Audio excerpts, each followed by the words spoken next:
নমস্কার, আমি একটি কবিতা পাঠ করছি। কবিতার নাম জন্মভূমি।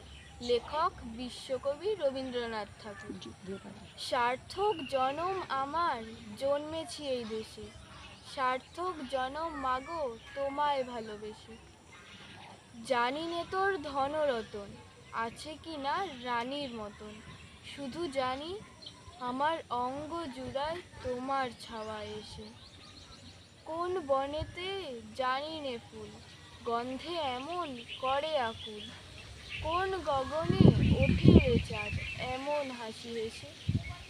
আখি মেলে তোমার আলো, প্রথম আমার চোখ জুড়ালো।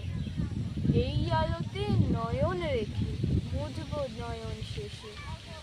সার্থক জনম আমার, জন্মেছি এই দেশে। সার্থক জনম মাগো, তোমায় ভালোবেসে।